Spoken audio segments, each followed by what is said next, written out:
Conversion ಆಗೋದು ಬೇಡ ಅಂತ ಹೇಳಿದ್ರು ಕೂಡ ಕೆಲವರು ವ್ಯವಸ್ಥೆಯ ಪರಿಣಾಮವಾಗಿ ಕನ್ವರ್ಷನ್ ಆಗಿಬಿಡ್ತಾರೆ.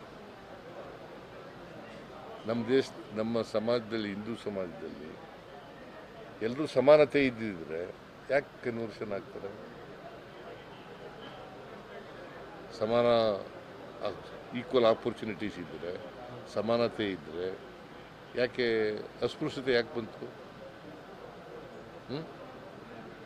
ನಾವು ಹುಟ್ಟಾಕಿದ್ವಾ? ಮುಸ್ಲಿಂ ಕ್ರಿಶ್ಚಿಯನ್ ಅಲ್ಲೂ ಇದೆ ಅಂತ ಹೇಳಿದಾರೆ, ಅಸಮಾನತೆ ಅಲ್ಲೂ ಇದೆ. ಯಾರ ನಾನು ಎಲ್ಲೇ ಇರಲಪ್ಪ, ಎಲ್ಲ ಕಡೆ ಇದೆ ಅಂತ. ಮುಸಲ್ಮಾನ್ ಧರ್ಮದಲ್ಲರೂ ಇರಲಿ, ಕ್ರಿಶ್ಚಿಯನ್ ಧರ್ಮದಲ್ಲರೂ ಇರಲಿ, ಇಲ್ಲಿದ್ದರೆ ಈಗ ನಾವು ಯಾರು ಕೂಡ ಅಥವಾ BJPಯವರು ಯಾರು ಕೂಡ ಕನ್ವರ್ಷನ್ ಆಗಿ ಅಂತ ಹೇಳಿಲ್ಲ ಅಲ್ವಾ? ಕನ್ವರ್ಷನ್ ಆಗಿದ್ದಾರೆ. ಇಟ್ ಈಸ್ ದೇರ್ ರೈಟ್ ಅಲ್ವಾ? ಕನ್ವರ್ಷನ್ ಆಗೋದು ಅವರು ರೈಟ್.